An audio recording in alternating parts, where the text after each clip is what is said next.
it's Liz, and this video is to show you my submissions for the Butterbee Scraps design team call.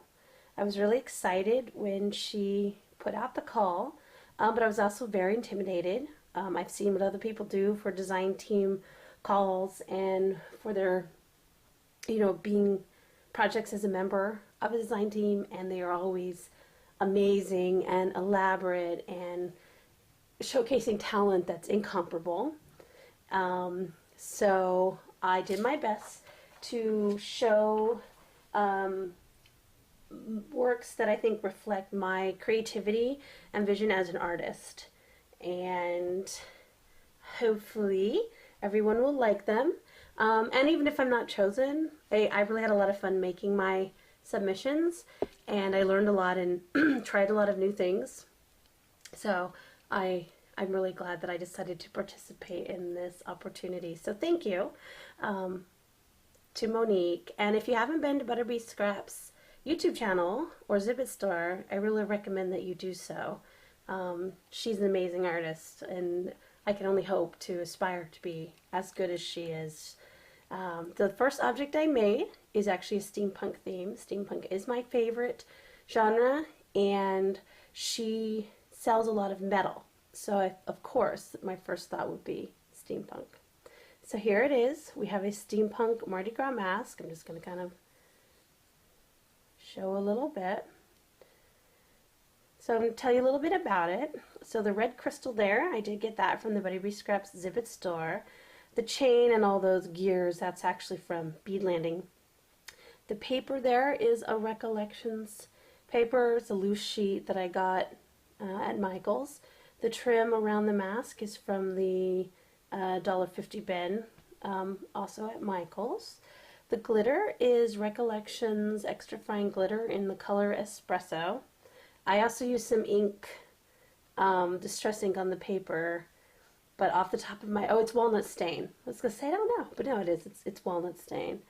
The filigree butterfly there, that is from Butterbee Scraps Zibbet store. In one of her videos, she talked about using the tonic snips to cut the metal pieces that you get from her shop, and that's exactly what I did, and it works like a charm. So if you haven't already invested in a pair of the Timmy tonic snips, I really recommend you do so. I mean, I just took my 50% off coupon to Michael's and got them, and I'm thrilled. This piece of filigree there, I can't quite remember where I got that. I cut it out of a larger piece with my snips. And then that little sunflower is also actually from Butterbee Scrap. She gave that to me with the purchase. Ribbon, I did get at Michael's. I'm sorry, I don't remember the brand. We've got some feathers.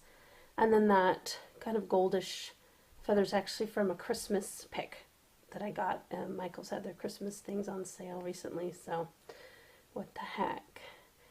So I really thought that this piece is unique, and I thought it kind of embodies that style that I think really fits in well with the types of products you can buy from the Zibbet store. Metal and filigree and steampunk, of course. It's easy. It's an easy genre to go to with metal. And I love Mardi Gras masks, so that's that. So for my second item, she did say that shabby chic would be a plus in the design call. And I did want to do something shabby chic because I love shabby chic. However, when you think of metal, the first thing you think of is definitely not shabby chic. So I really wanted to kind of think outside the box and do something unique and different. And I kind of laid out all the bits of metal and things that I had and challenged myself to create something shabby chic. And I created this altered cork charm, which you see here. And what I want to do is I want to show you the metal pieces that I used, and then I'll show you the charm in detail. So the first piece I used was a little metal flower, which you see here, and some butterflies. I have the first one. It's my favorite. I've seen that in my projects before. And then I also use this one here, which is has more of a kind of a gold finish to it. So you'd be surprised what you can do with some metal. The pieces were gessoed. And then some were painted, some were inked with some homemade kind of sprays.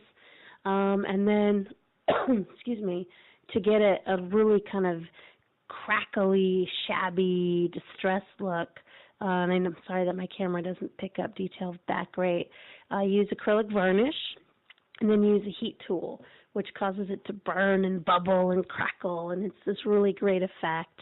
I do want to remind you, though, if you're using a heat tool with metal, metal does conduct and retain heat, so you have to be very careful you don't burn yourself. And then the varnish also eliminates that kind of dusty, painty, dry kind of feeling the pieces have. And then I use some white paint around the edges as well to kind of distress them a bit further. I did use several beads from my stash, so I'm sorry that I can't tell you where I got each and every bead. The cork was gessoed, and the rickrack there, I actually did get that from Joanne. And at the bottom of the charm, what I did was I made kind of a little mini chunky charm there. Butterbee Scraps YouTube channel was where I learned how to make chunky charms.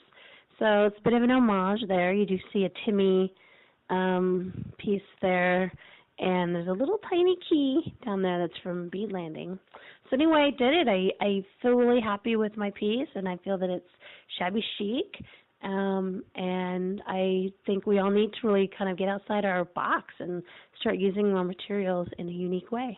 Thanks for watching, and thanks for the opportunity to apply.